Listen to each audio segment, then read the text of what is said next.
Okay, I'm properly in the spectator spot. We've had instances in the past where I end up getting put in as a player. Okay, so we've got two. Is this diamond or is this? I think this is diamond, right?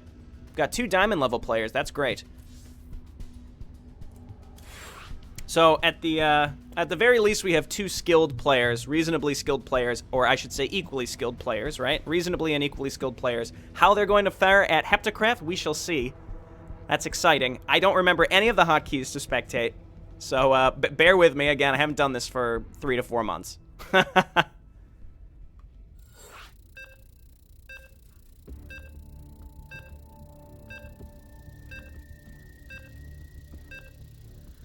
Okay, here we go. We got ByuN versus NetFlxNChil. Again, 2 diamond level players. So, as I was just saying, they are at least comparable in terms of vanilla skill. How they will fare in HeptaCraft, we shall see. It also depends on how they decide to pick their races. I don't know if this tournament specifically has race rules such that you have to random between 2 or 3 races for the first 2. It's a best of 3, double elimination. In the previous tournaments, the first 2 matches had to be randomized between at least 2 races, I think, and then the last match, if it made it to a 3rd game, you could pick your race. We will find out, though. If you're unfamiliar with HeptaCraft, go to HeptaCraft.com, or you can visit my channel where I've got some nice little playlists put together. You can watch older maps. We'll definitely do some overviews of the races as we see them. We've got Dominion in the bottom right for ByuN, and in the upper left, randoming between Raiders and Covenant, getting Raiders. So we have a Terran v Terran, but not quite. This is Raiders versus Dominion, so we're going to see some major differences between these 2 factions. Oh, it's so exciting. What do we do here? Production, that sounds right. What are the different hotkeys here? Let's get an idea here. What's that button I push when I think, oh god, a bunch of stuff got killed?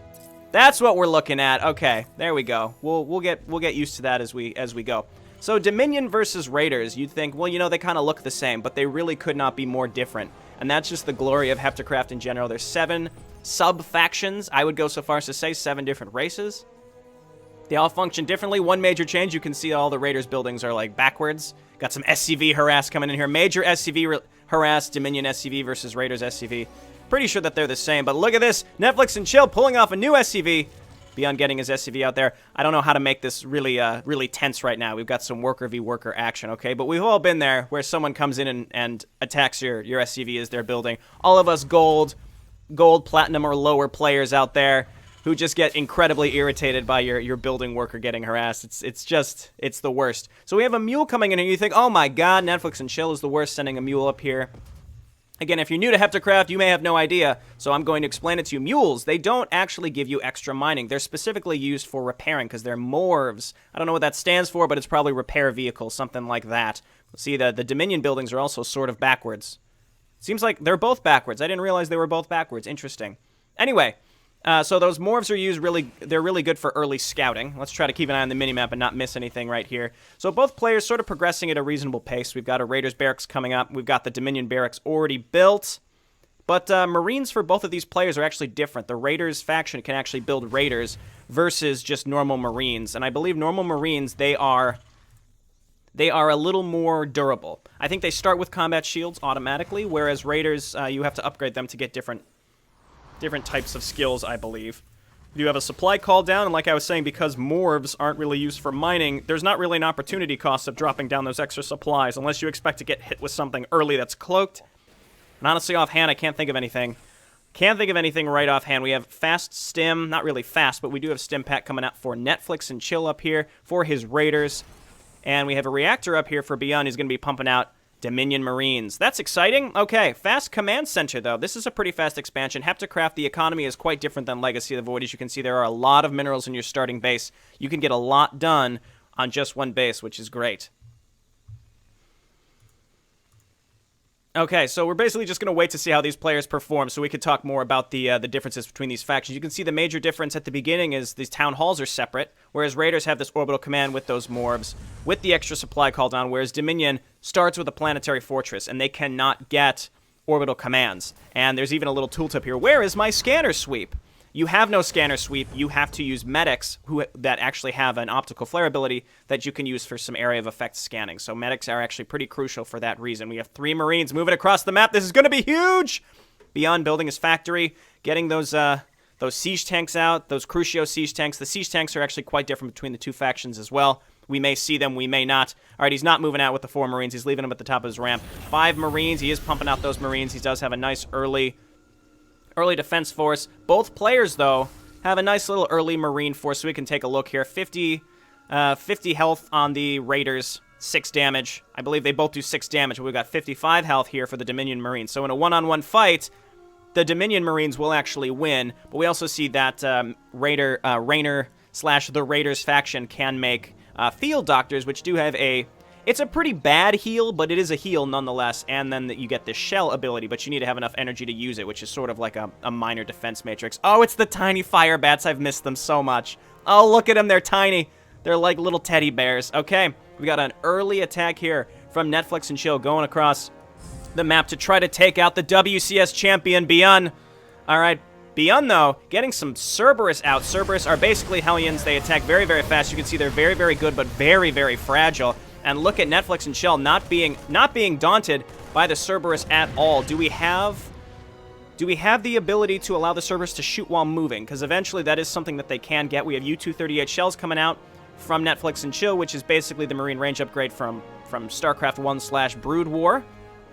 ByuN did lose his 2 Cerberus. If he made more, they would work pretty well against these types of units because they're all considered light and biological, which is what the Cerberus are good at. Floating his expansion out here. And here's a perfect example, though, of where those Dominion Marines can win an outright fight until more reinforcements come in from NetFlxNChil. And what is ByuN able to do here? He is pumping out as many Marines as possible to try to hang on. These field medics, though, going to add some survivability here to NetFlxNChil's forces closing the supply depots to not allow this infantry in. This is a very, very small amount of forces, and this is a huge map, so if ByuN can clean this up, he should not have a problem holding on. He's not pulling SCVs to repair the supply depots, but ByuN instead is deciding to circle the wagons here and get as much of his forces pulled back as possible, and NetFlxNChil deciding to attack the floating command center, but ByuN, while he is supply block, does have a Crucio siege tank out, and he's starting siege tech right now. These Crucio siege tanks are very, very slow and hard to position. They have a long wind-up time as they start moving, but when they are sieged, they do so much incredible damage.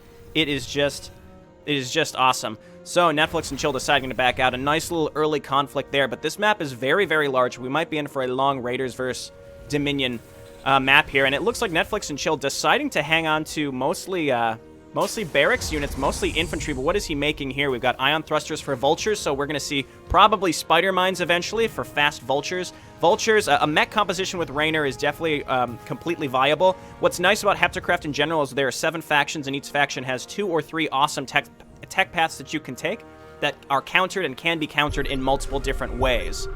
Okay, we've got some scans going off, scanning and seeing this expansion from ByuN as he also laid down just his expansion right here for NetFlxNChil.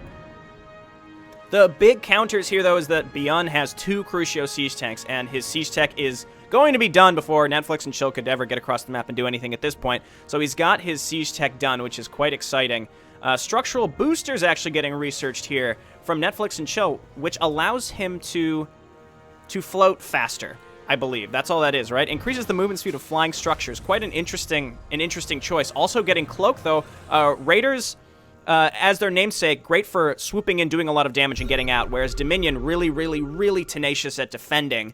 And when they set up a line of siege tanks, like in this case, ByuN's going to push with these 2 siege tanks, and NetFlxNChil does not have what he needs right now to deal with this type of attack. Though he is scouting, NetFlxNChil does see the 2 Crucio siege tanks. We're going to have a big shot here. No, the vultures escape. They're going to be able to run by and possibly do some really, really good SCV harass. ByuN also supply blocked right now, but he's going to try to keep the pressure on. He's got 2 Crucio siege tanks again if he gets those sieged up.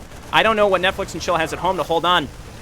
A couple early Dominion Marines going down as NetFlxNChil micros forward to try to get on top of the Marines and the siege tanks. 1 tank going down. That's actually a huge victory for NetFlxNChil as he backs up and throws his Marines and field medics into the bunker. But we do have, what is this? A Harpy? I don't recall what this is at all. It has no attack. It's used for scouting. Eventually can get this carpet bomb. Need to reach maximum speed in order to bombard. That is awesome sounding.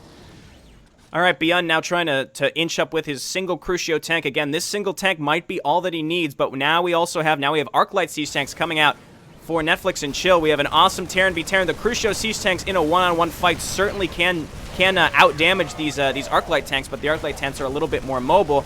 And we've got NetFlxNChil still trying to get in here and destroy the tank. The Crucio goes down. NetFlxNChil probably going to hold on. Meanwhile, down here, we've had the Vultures wiping out a bunch of SCVs, but they did load up into the command center, so he did manage to save both of them as he's got more Marines, as ByuN's got more Marines coming down to try to get rid of the Vulture. The Vulture's laying down. Cheeky Spider Mine's gonna... Oh, my word. Oh, it's gonna happen. Oh, it actually went for the siege tanks instead. But if that Spider Mine would have landed on those SCVs, that would have been huge, huge, huge, huge worker loss. Let's check the worker loss right there. 7 workers killed by NetFlxNChil, so he did get a lot of SCVs here. ByuN, though, reacting quickly and getting SCVs inside of his command center, and we may see this command center being upgraded to a planetary fortress. A 3rd base going down for NetFlxNChil. A great start to this game. Both players getting siege tanks. We've got some dropships here, and dropships for raiders can cloak. Like I said, kind of imagine to their namesake, they can have a cloaked air force and be very, very sneaky. So this could be game ending right here, depending on how this goes and where ByuN has his defenses set up. He's got his Crucio siege tanks set up right here. He has 3 of them, but they're set up at the front. They're not ready for this, and I don't think he has any vision on this right now. When is he going to see it? Let's keep an eye out right here.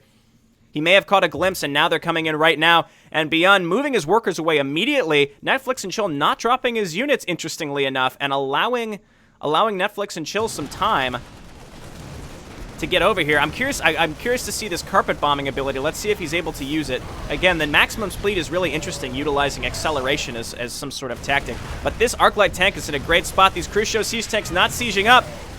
ByuN not really losing any workers right now, but this Crucio siege tank, again, not sieging up, and I think he knows that if he does, that the Marines will get on top of him. And what is he building right now to handle this right now? Only 3 Marines in the pipeline, and he decides to GG. NetFlxNChil taking game number 1 from our Raiders v Dominion matchup. That was a good game. Wasn't very short, but a really good drop play right there with the cloaked dropships allowing him to get on top of ByuN's base. The WCS champion takes his first hit